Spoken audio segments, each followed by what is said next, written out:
Buenos días, me da mucho gusto saludarles de nueva cuenta. Ya tenemos a nuestro invitado, les comenzamos hace un rato, ¿verdad? Que íbamos a tener una plática extraordinaria con alguien que conoce y conoce de veras, un economista muy distinguido, pues es el presidente de los economistas, el licenciado Jesús Alberto Cano Vélez, nuestro directo amigo por muchos años, en carreras políticas, a veces arriba, a veces en medio, pero siempre con ese entusiasmo y cariño que se tiene un buen priista de carrera, de aguantar tempestades, tormentitas chicas y mucha satisfacción, muchos amigos. Cano, buen día. Muchas gracias, buenos días, Heriberto, muy amable por invitarme aquí al programa de ustedes. Gracias. Pero como tú dices, a veces arriba, a veces abajo, con tormentas y tormentitas. Yo creo que la carrera pública y la carrera política, aquel que no haya pasado por tormentitas y tormentotas, pues no madura lo suficiente. No camina. Yo creo que aquellos que han vivido extasiados en la carrera ascendente no son pocos, y lo que lo han hecho a veces es peligroso. Sí, yo creo sí. que hay que tener de todo para poder madurar políticamente, ¿no? Pero además trae también la camiseta difícil en los momentos tan difíciles del mundo, porque estamos hablando de Europa y estamos hablando de los vecinos aquí, que traemos, y tampoco nosotros no cantamos mal las rancheras también, ¿verdad? La economía tan valiente, con tantas presiones en todo el mundo. Pero el doctor Martínez te quiere saludar también. No, pues hay tantas cosas, diputado, que preguntar y que platicar con una persona que ha tenido, como dices tú, una experiencia política y administrativa, que la verdad las cosas te dejan mucho aprendizaje y mucho que hacer para el país. Supimos que estuvieron diputados por Playa del Carmen, por allá en una labor legislativa partidista, y también sabemos que trae la cachucha de economista, y que la economía, como dice Heriberto, pues no anda muy bien ni en Estados Unidos, que le vendemos tanto, pues nosotros andamos tampoco aquí, el Producto Interno Bruto que no va a crecer lo que nos dijeron que iba a crecer. ¿Cómo ves el panorama económico del país? Bueno, primero empiezo con la cachucha de lo de Playa del Carmen. Sí, efectivamente estuvimos jueves, viernes y sábado allá. Normalmente pues hacemos nuestra plenaria previa al inicio del periodo ordenado de sesiones. La hacemos en diversos lugares de la República. Hoy fuimos a Cancún, literalmente, y nos reunimos ahí los 240 diputados que somos del PRI. Inclusive hubo representación del Partido Verde Ecologista, que es nuestra alianza, claro, que tenemos con el Verde. Fue, como todas las reuniones que hacemos previas, pues una discusión lo hacemos en mesas de acuerdo a las inquietudes de cada diputado. Se abrieron varias mesas, la mesa política, la mesa social, la mesa de justicia y seguridad, la mesa económica, sobre todo, y de política interna. Y yo, pues, como tú sabes, participo pues, en los temas económicos, sobre todo en temas hacendarios y presupuestales, y en algunas cosas del tema social. Ahorita les platico que estuve haciendo en el tema social. Y en el tema económico, pues hicimos una agenda legislativa prevista para iniciar ahora en septiembre en varios temas. Nos pusimos de acuerdo, primero, en que vamos a legislar todas aquellas iniciativas pendientes en materia de la ley de presupuesto y responsabilidad hacendaria, para efectos de ajustar, consolidar toda la vigilancia en materia del ejercicio del gasto público, sobre todo del subejercicio. Ese es un tema fundamental, porque es un clamor generalizado de que el gobierno federal, sobre todo, pues es el caso que nos atañe, es el que está destinando grandes recursos, reorientando los recursos que vulneran el mandato constitucional de la Cámara de Diputados. Nosotros aprobamos algo y la ley le permite tener libre discrecionalidad del Ejecutivo Federal, provocan que haya subejercicios. Hay muchos incentivos perversos para hacerlo, desde las autorizaciones de los primeros convenios con las entidades federativas, desde mecanismos tortuosos de tipo burocrático, que hace que los gasto público no se dé, y entonces la ley les permite reorientarlo. Entonces no se parece nada a lo que aprobamos nosotros con lo que se quiere hacer realmente. Entonces ahí hay una gran opacidad brutal por parte del gobierno federal. Entonces vamos a legislar en la materia en ese término. Vamos a legislar estoy hablando de lo más importantes, en la ley de coordinación fiscal, hoy tan traída y tan llevada en los últimos días y semanas, ¿no? Yo creo que ese es en 1978. En 1978 se legisló la ley de coordinación fiscal vigente, cuando se creó el IVA, cuando desapareció el impuesto sobre ingresos mercantiles con López Portillo. Pero ojo, se legisló en 78 para darle vigencia a partir de 1980. Se legisló un año antes. Eso es un antecedente muy importante, por eso lo menciono.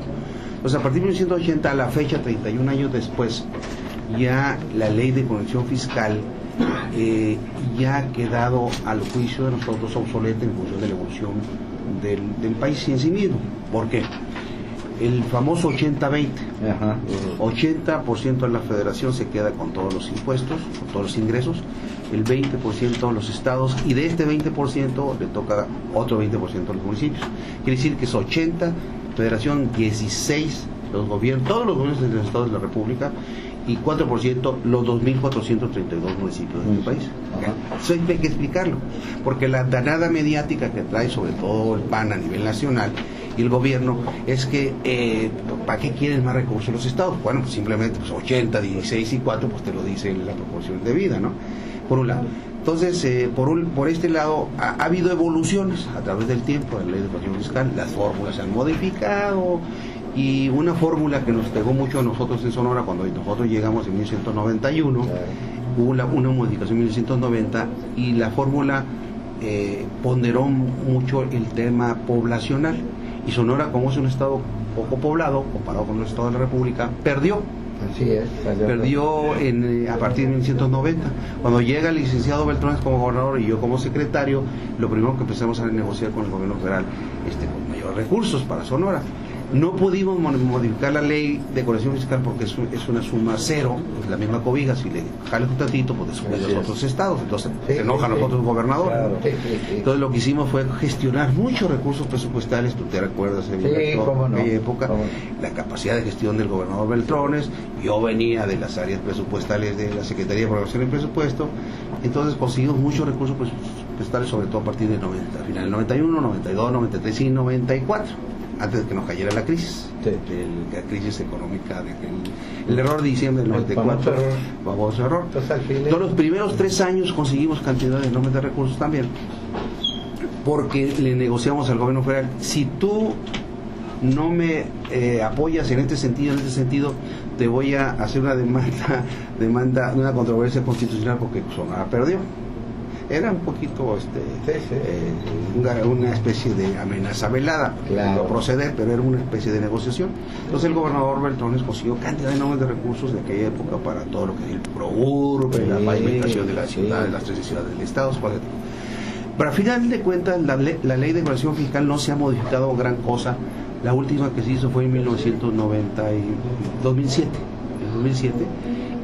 y con vigencia a partir del 2008, y también se modificó con la fórmula para aquellas entidades que tienen una mayor potencialidad de crecimiento en la fórmula.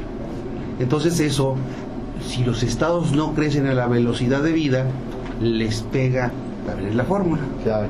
Pero también es suma cero, no se puede descuidar porque no le puede jalar la cobija. ¿Y qué sucede? Al final de cuentas, los estados siguen teniendo el 16%. Todos los estados de la República. ¿Qué han hecho muchos estados? Bueno, usan el crédito público para poder solventar sus necesidades en materia de infraestructura, en materia de gasto público, en general, en materia educativa, sobre todo aquellos estados como Sonora, por ejemplo, como Coahuila, como Baja California, como Chihuahua, como algunos de los estados que tienen doble sistema, el federalizado y el estatal. Por ejemplo, en Sonora, en aquel tiempo nos llevábamos en un poco más del 40% de todas las participaciones fiscales federales en el pago del sistema educativo estatal, más aparte porque es una cantidad enorme, mientras el Distrito Federal, Oaxaca, Michoacán no pagan un solo centavo porque todo el sistema federalizado de gasto público. Entonces hay grandes desequilibrios. Entonces, ¿cuál es la conclusión a la que quiero llegar? Que debemos modificar la ley de coordinación fiscal para que los estados y municipios tengan más parte proporcional del pastel fiscal, claro, con mayores atribuciones en materia de responsabilidad de gasto público. No solo transparencia y rendición de cuentas, sino que, bueno, si nosotros como diputados federales aprobamos el presupuesto y cada diputado quiere verse reflejado en el presupuesto, los 500 diputados en la carretera, en el puente, acá allá, Entonces, a lo mejor si le damos más recursos a los estados, que los estados lo hagan, y los diputados federales ya no tendríamos que aprobar esta parte, sino grandes proyectos nacionales, grandes proyectos regionales, grandes proyectos nacionales. Entonces hay que cambiar el balance entre los estados y los municipios y el gobierno federal, quien hace qué. Entonces eso se llama federalismo, un mayor federalismo para nuestro país. Eso es lo que hay que entender, y no la campaña mediática que trae el gobierno del PAN diciendo que los estados quieren más lana para poder gastar y malgastarlo. No, porque los estados municipios alcanzan el 16% y el 4%, ¿no? Para todos los estados del país y para todos los municipios del país. Eso es lo que hace la diferencia, ¿no? Realmente cuando la gente no le explicas. Claro. Y qué buena, y mira, práctica, así como tú eres directa, ¿no? 2 más 2 son 4. Sí, porque acá hay que explicar las cosas como dice un amigo mío para que le entienda mi abuelita. Si le entiende mi abuelita, ya le entiende todo el mundo. José María Medina Cruz. Oye, Jesús Alberto, precisamente ahorita viendo las noticias de la mañana para estar con algo más fresco, veíamos aquí que el secretario de Hacienda declara que el próximo presupuesto de egresos del país será mayor que el del año pasado, y habla aquí pues la cifra billonaria, ¿verdad? 3 billones 370 y tantos mil millones de pesos. ¿Cuál es tu opinión con respecto a eso? Se habla aquí de creación de empleo, seguridad pública, seguridad social, etcétera. ¿Cómo ves tú ese proyecto de presupuesto? ¿Cuánto es la cifra que dijo? 3 billones 378 mil. No, pero aquí de memoria te lo voy a decir.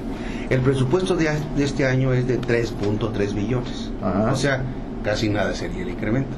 Ajá. Ojo, Ojo, fíjate. O sea, 3.3 billones es el de este, más o menos es más o menos lo mismo. O sea, el que el crecimiento no es significativo, yo creo que sea hasta de crecimiento por un lado. Vamos a esperar que lo envíe el 8 de septiembre, que es la fecha límite que el presidente de la República lo tiene que mandar al Congreso de la Unión. Entonces, 3.3 billones, digo, claro, hay que hablarlo ahorita en billones de los nuestros, no de los billones de los gringos, ¿no? 3.3 billones es una cantidad respetable, pero claramente insuficiente. A ver, representa como el 22% del Producto Interno Bruto. Hay países como países de la OECD, Estados Unidos y los países de Europa y los países emergentes que destinan 26, 27, 28 hasta 30% del gasto público como proporción del Producto Interno Bruto. Vamos a hacer un pequeño corte. ¿El IFE? No. ¿El IFE? El IFE.